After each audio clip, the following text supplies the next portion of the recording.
లోకంలో వివాహానికి అన్నిటికన్నా చాలా భయంకరమైనటువంటి ప్రతిబంధకం ఎక్కడుంటుంది అంటే జాతకంలో కుజదోషం ఉంటే ఉంటుంది.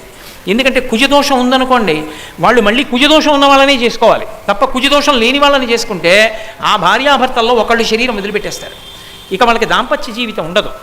అందుకే కుజదోషం ఉన్న జాతకంలో ఉన్న వాళ్ళకి పెళ్ళవడం చాలా కష్టం అవుతూ ఉంటుంది. ఆ కుజదోషం ఉన్నవాళ్ళు మళ్ళీ దొరికి ఇద్దరు బాగా ఉండాలి సంతోషంగా. ఆ కుజుడెవరు? ఆయన పరమశివుని యొక్క కుమారుడే.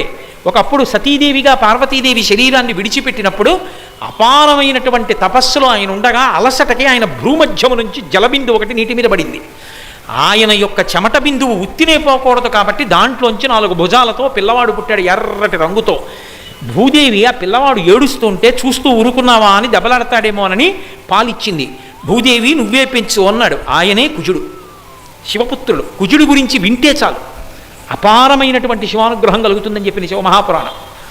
అటువంటి కుజుడు జాతకంలో కానీ దోషంతో ఉంటే, కుజదోషం ఉంది జాతకంలో అని ఎలా చెప్తారంటే, లగ్నం నుంచి కానీ చంద్రుడున్నటువంటి రాశి నుంచి కానీ శుక్రుడున్నటువంటి రాశి నుంచి కానీ రెక్కపెట్టినప్పుడు 2 కానీ 4 కానీ 7 కానీ 8 కానీ 12వ స్థానంలో కానీ కుజుడు వచ్చుంటే ఆ జాతకానికి కుజదోషం ఉంది అంటారు వధూవరుల జాతకంలో. అప్పుడు వాళ్ళని పెళ్లి చేసుకోకూడదు.